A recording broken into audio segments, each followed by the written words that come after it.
Donc on va voir ici le détourage d'image, c'est-à-dire qu'on a une image qui présente un objet ou un sujet, et autour, il n'y a pas de décor. C'est ce qu'on appelle le détourage. C'est supprimer le décor. Mais on va commencer avec une image où le décor est déjà supprimé. L'image est sur un fond blanc. Bon, c'est vrai que parfois il y a des images PNG sur le web, elles sont déjà sur un fond transparent. On va peut-être en voir aussi. Et alors on fera de l'habillage de texte dans InDesign sur base de la transparence de l'image Photoshop. Donc il va falloir qu'on aille faire une petite recherche sur le web. On pourrait faire ça sur une de vos images bien sûr, mais on va faire ça sur le web. Voilà, je vous propose pour l'exercice d'aller chercher l'image d'un éléphant. Moi, je vais indiquer public domaine entre guillemets pour trouver une image du domaine public. Dans la partie image, je cherche l'image d'un éléphant, si possible vue de profil avec un fond blanc. Mais ça a l'air pas mal ça. Ah, au niveau du nombre de pixels, c'est pas génial. Mais c'est pas grave. Donc cherchez une image qui montre un éléphant vu de profil, mais il est sur un fond blanc. Ouais, ça c'est bien aussi, pourquoi pas, on va voir. Attendez un peu, je vais quand même... faisons les choses sérieusement. Hein.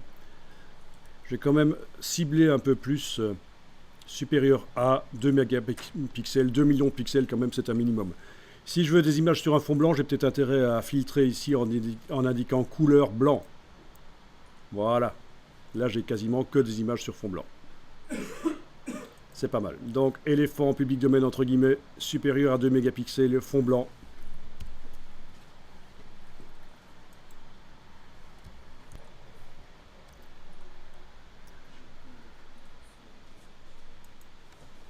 Ok. Il n'y a pas énormément de choix. Enfin, il y en a, mais il n'y a pas pléthore de choix. Ok, essayons ça. Ah, voilà, ça c'est une image PNG. Donc elle a d'office de la transparence autour d'elle. Bon, pourquoi pas. Si vous trouvez cette image PNG, prenez-la.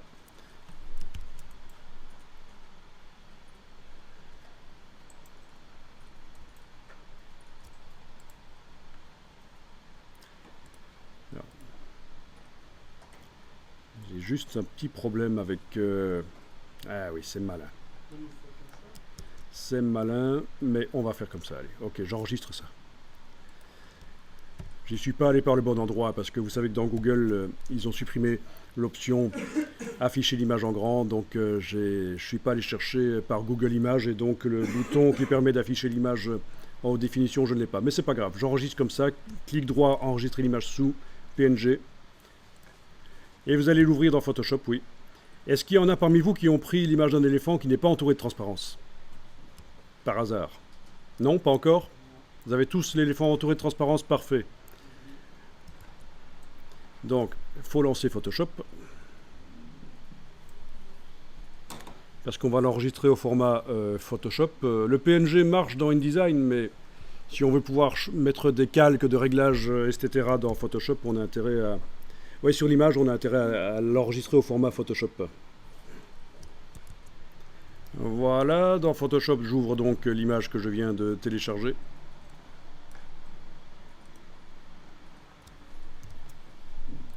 Si vous avez du mal pour gérer les fichiers quand vous ouvrez les choses, il faut vraiment améliorer les choses, trouver des solutions sur votre ordinateur. C'est super important de pouvoir naviguer rapidement vers les choses.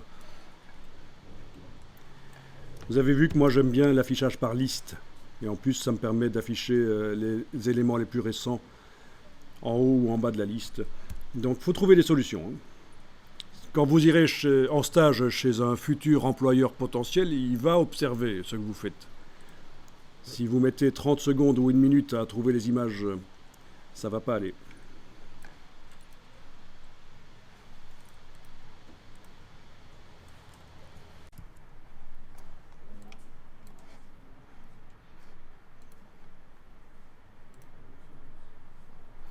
Ok, voilà l'image. Touche F sur l'écran, ça passe plein écran, c'est pratique. Barre d'espacement, ça bouge l'image sur l'écran.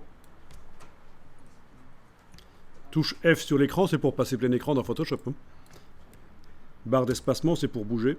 Donc il y a de la transparence clairement ici. Je l'enregistre au format Photoshop, comme ça je pourrais mettre éventuellement des calques de réglage, etc. dessus. Donc fichier enregistré sous format Photoshop.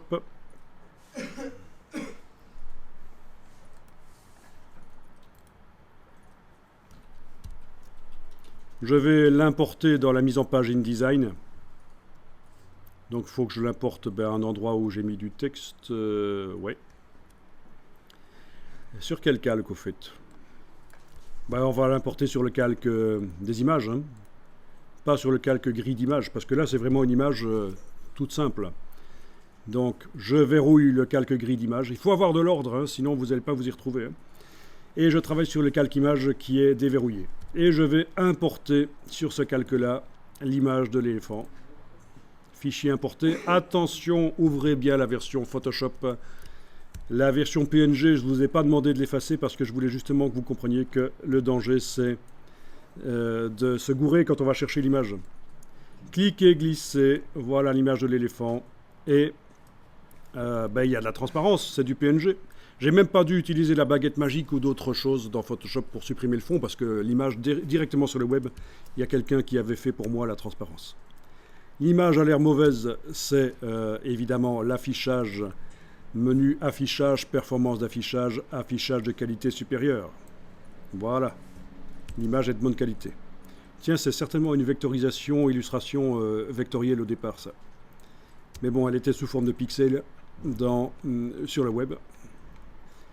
Pixels, mais ça sent le vectoriel à fond, ça.